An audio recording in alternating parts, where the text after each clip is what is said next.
Hi, I'm Perry, and welcome to Retro Positive Review. Today, we're reviewing River Raid for the Atari 2600, one of the all-time classic shooters.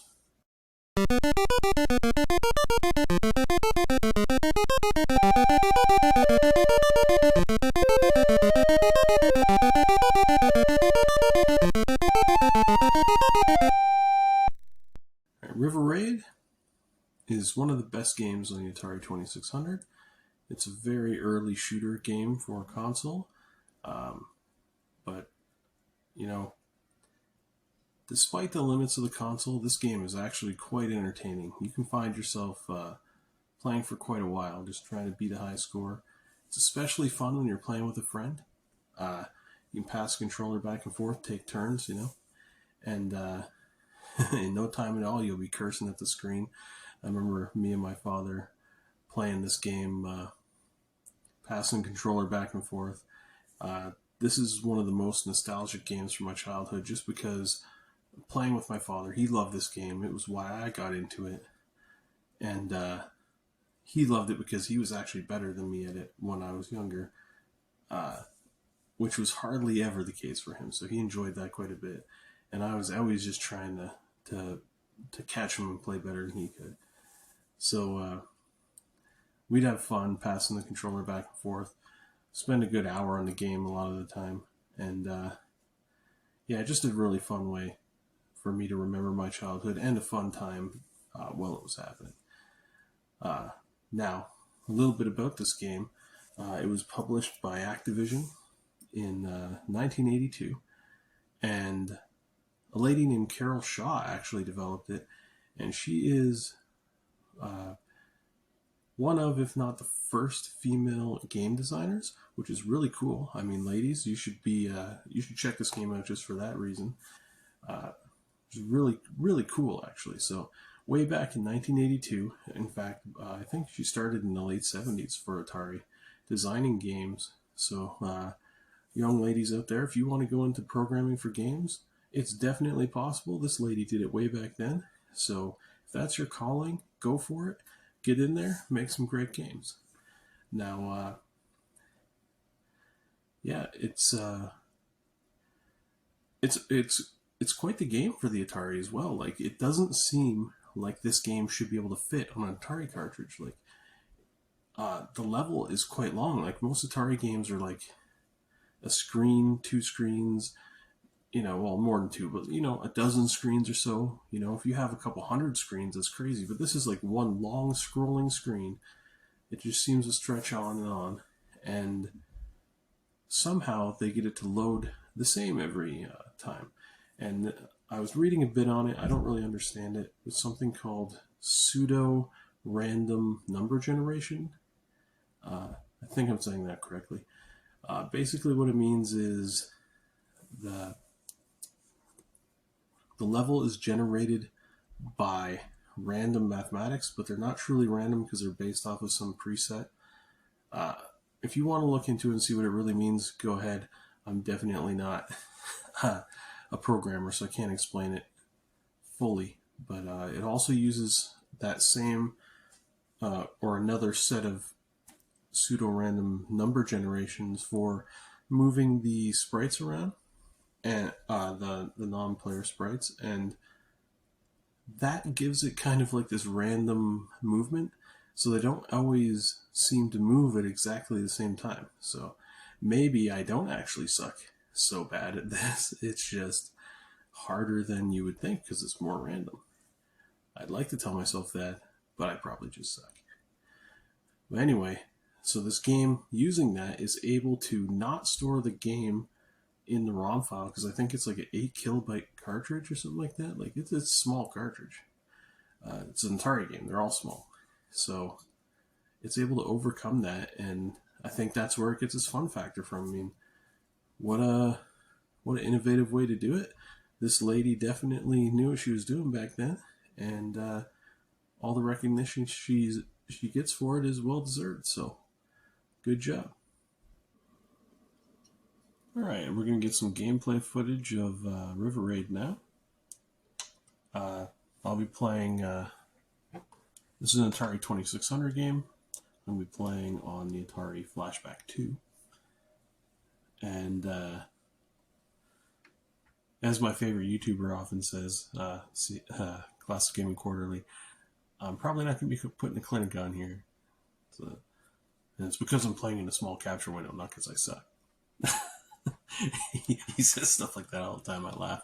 And I'm like, yeah, that's the same here, buddy. I got you. All right. So let's get some footage going here. Let's see how badly I can stink it up.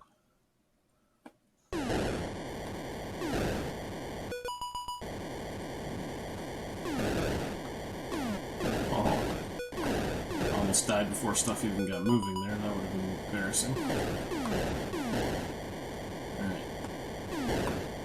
Those bridges are like the checkpoints. And you gotta keep picking up this fuel, or if you run out, you'll die. Oh, how did I hit that guy?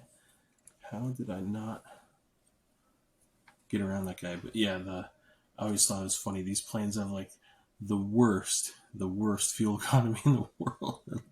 Fly a couple of 100 yards down the river and they're already out. It's like, man, you wouldn't want to be booking a flight on one of these things.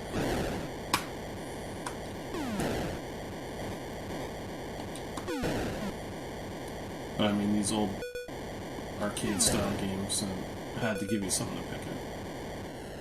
Although this one was actually not in the arcades, it was made for the 2600.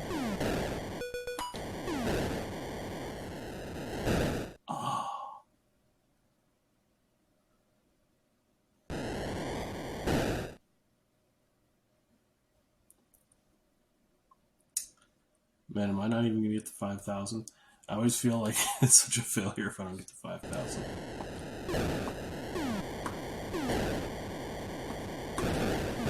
So you play this game with your friends, or like, I play with my father all the time. He's actually good at this game. Whenever I think of this game, I think of playing with him, because me and him would have pretty good runs. Be trying to outdo each other. When I was younger, he would always beat me, but I think get a better high score than him now. He always liked it because it's a game he was actually good at and wouldn't just get his butt kicked. But, you know, when my friends were there, like, games like this, some of my friends had an Atari when I did. A lot of them didn't. They'd have a Nintendo or whatever already, but some of them had it. And what you'd have if you had an Atari at your house would be like oh, I accidentally sped up. Oh, that's game over. Well, at least I got to 5,000. What you'd have is you'd have like a notepad that you would write your high scores in. And if your friends came over and they got to write a high score in your book, especially if it was like your favorite game, like this one, oh man, that would annoy you so much. You'd let them write it, but you'd be like, oh, you know. But you'd love it if you did it at their house. And then you just have that like, yeah, my name's in your book. And I was always so stubborn. I wouldn't even erase theirs. I wouldn't even put in a higher score and just tell them I beat it unless I actually did. I was so stubborn. I'd be like sitting there like, I'm beating this high score. And with a game like this, you can play for quite a while before you realize how long you've played, which is not something that often happens on Atari games. Like Atari 2600, most games are like 10 minutes and you're like, I'm good, you know. This game, once you start getting competitive, that's why it's better if you play with another person. When you start really trying to get a score in this game, you can usually pass like an hour or more. Damn, I hit one of the ones that's not even moving. An hour or more and not even realize that time has gone by. And that's the mark of a truly good game, because you're just sucked in, having fun. And for somebody to be able to accomplish that with a simple game, a game on a simple system like the Atari 2600 is quite an accomplishment, because most games you couldn't play for that long, and to be honest, the majority of 2600 games are just not very good. And it's not like, hey, they're not good for back then. Or for now. I mean, they weren't good back then. A lot of the games I had, I barely ever played on the console.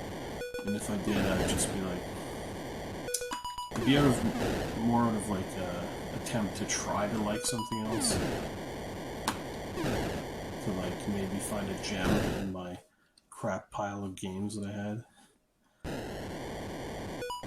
and but most of them were just crap.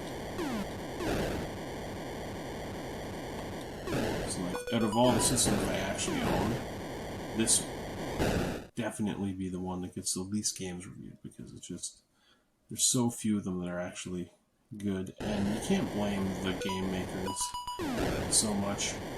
I mean, it's a very early system, there's not a whole lot you can do with it, but there were people who can make fun games like this. Like, this is still, you know, this is 2023, I'm playing this game, I'm having fun, and I'm getting very annoyed that I'm not getting a higher score while I'm recording myself. So let's take a third run here, and let's see if I can actually have a decent score.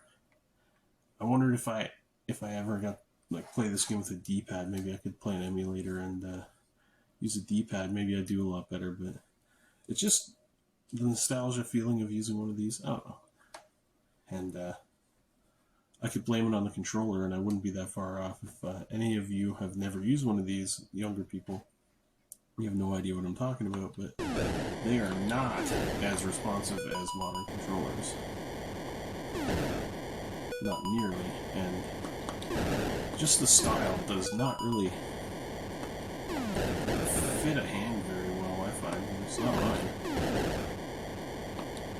But the nostalgia factor is huge, and I always prefer to play Atari on one of these, just because that's how it was. I mean, I'm one of those people who likes to experience things the way they were, and not really playing Atari unless I have an Atari controller, or at least one styled after the Atari controller.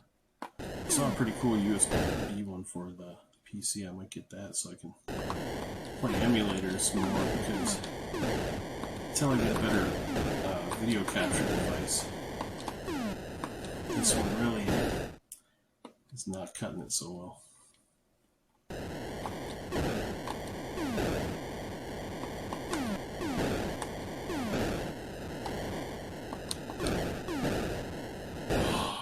Came back and got me. Man, okay.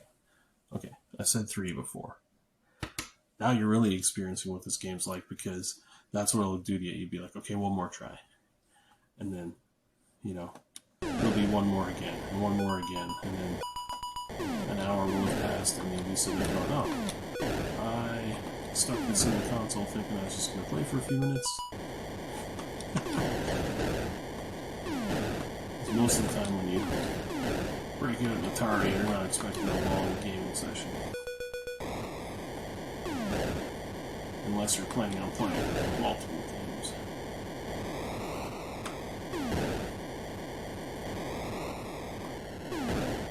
Checkpoint.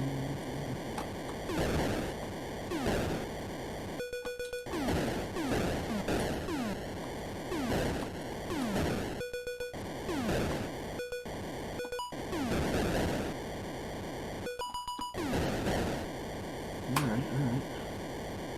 Not so bad. Whoa. Oh, I hate that. Those white planes, man. They're the sneaky ones. You're always sitting there, like, just out of your peripherals watching for one of those. You can never rest easy, just thinking one of those is coming all the time.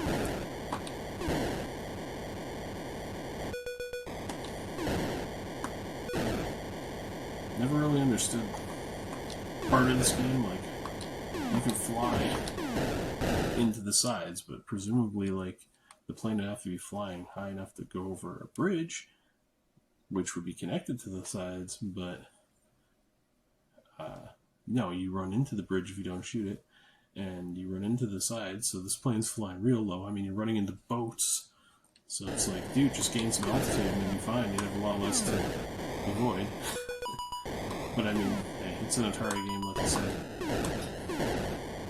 You gotta look past flaws, because if you can't look past flaws, you cannot play an Atari game. No matter how good they make it, there's gonna be some issues with the game.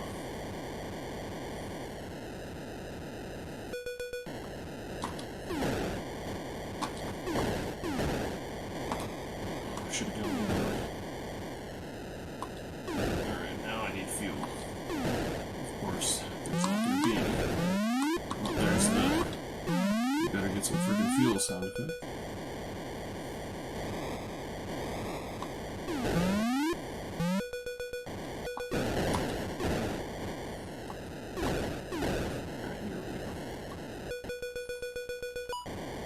I did not think I'd be able to get a score this high. I mean, this probably isn't very high for people who are good at the game, but for me, this is pretty good.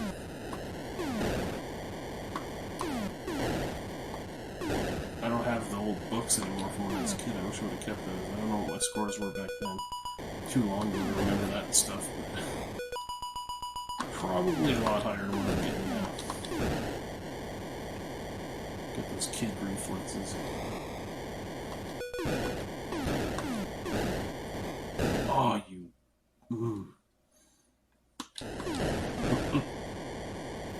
Oh, man. Yeah, I remember always having a hard time when I was never able to make it to this part. Come on. No. Okay, that's it. That's all. Oh, I thought I was going to make it to the 10,000 there. Not quite. Missed it by that much. Alright, so there you kind of got a view of, like I said, how addicting this can become. And you just want to see farther, like what's next. You know, I don't think there are any bosses or anything in this. It's just get the high score, beat your buddy, you know. Me and my father, we'd pass the controller back and forth, play one game each or a couple games each, and then pass it. And we'd both be sitting there, even when the other guy's playing, be like, oh, you know, that was a nasty one. Like, that plane came up and got you. Like, oh, that's so cheap or whatever. But, you know, if you get a chance to play this game and you have someone else there to play it with you where you can pass back and forth, take turns, I definitely recommend that because it's so fun. And, yeah, this may be the best game on the Atari 2600. I'm not sure, I haven't played them all, but it's definitely far above most games on this console. So if you ever break out an old Atari, or if you're a young person, then you're just, you know, curious about the past, you want to play one, definitely try this game. Unless you're not a fan of shooters at all, because it is pretty darn hard. It looks super easy, but it's not. And I think a lot of that is the controller, but hey, you got to use, in my opinion, what the original hardware came with. So I definitely recommend this game. Check it out if you get a chance.